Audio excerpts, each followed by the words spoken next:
Okay everyone, you may now start answering your paper.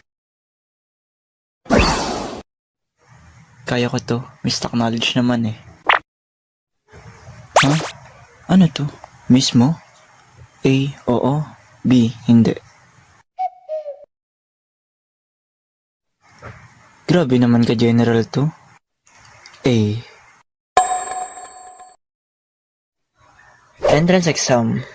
Isa ito sa mga nagpapakaba sa mga upcoming freshmen, especially sa college. Dalawa yung university na sinubukan ko, but since alam ko na hindi naman ako matutuloy sa isa kong sinubukan, kailangan kong maghanap uli ng ibang university. Sumubok ako sa university na mas malapit sa bahay namin. Yung days before mangyari yung exam, kabado ako kasi baka mahirap and hindi ako pumasa. So, ang ginawa ko is nag-review kasi nga need ko nang magseryoso dito. Ang kaso, madali ako madistract kaya hindi ko nasunod yung plano ko.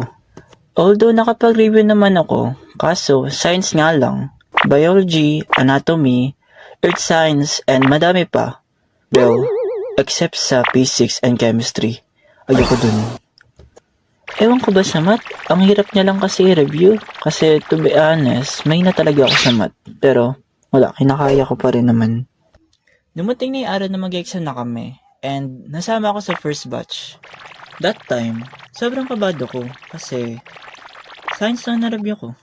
Magkakasama kaming mga klase ko noong grade 12. Sina Kyle, Amiel, Lucy, at saka si RJ. Ang aking tropa. Shoutout sa inyo mga pre, ay na-request nyo.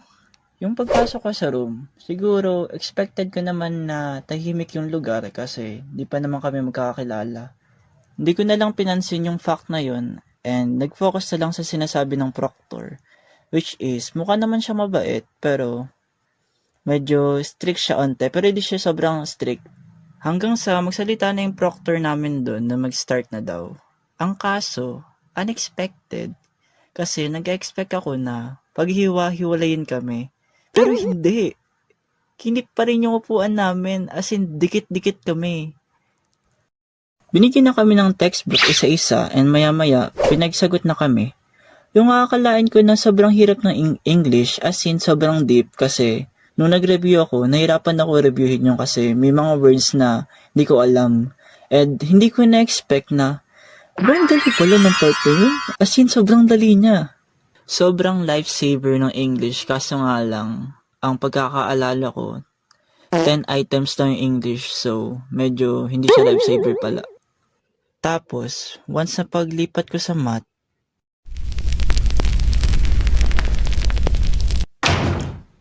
talagang nalakotawan ko na muna yun. Kasi once na nakita ko yung numbers, talagang gumuho yung mundo ko as in.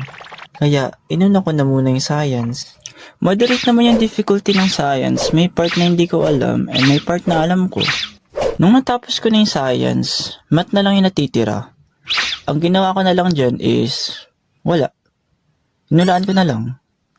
Kasi ano pa ang gagawin ko? Di naman ako ganun kagaling sa math. Kahit anong gawin ko dyan, mali naman yung sasagot ko kaya so much for that, hinulaan ko na lang. Weeks later, habang hinihintay ko yung result, hindi ko maiwasan na mag-overthink and kabahan. Kasi, alam ko naman sa sarili ko na hindi ko naman masyado inayos.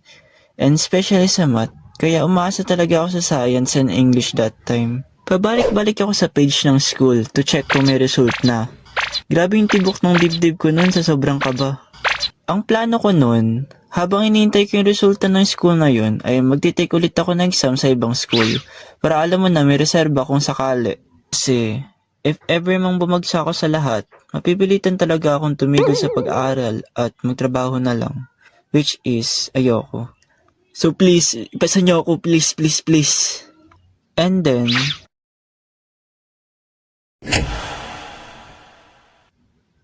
hello everyone! Finally, natapos ko na tong animation na to. Salamat kung nakaabot ka man dito. Medyo nawalan kasi ako ng time dahil sa requirements ng school and such. Pero balik tayo sa topic natin. Normal naman siguro nakabahan sa entrance exam, no? Kasi doon na matitas yung skills mo eh. Normal din na mag-overthink ka kung papasa ka ba o hindi. Pero yun talaga yun eh. Yun yung part ng pagiging estudyante natin. Ang take ko na lang dito is before exam, make sure nyo na may knowledge kayo kasi yun talaga yung makakatulong sa inyo.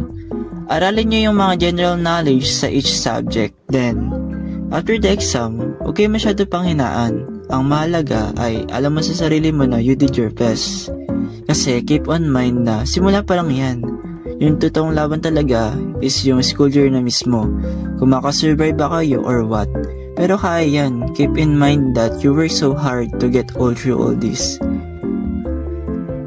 Laban lang ng laban. Fight, fight, fight. Yun lang. Thank you ulit and good luck, yo.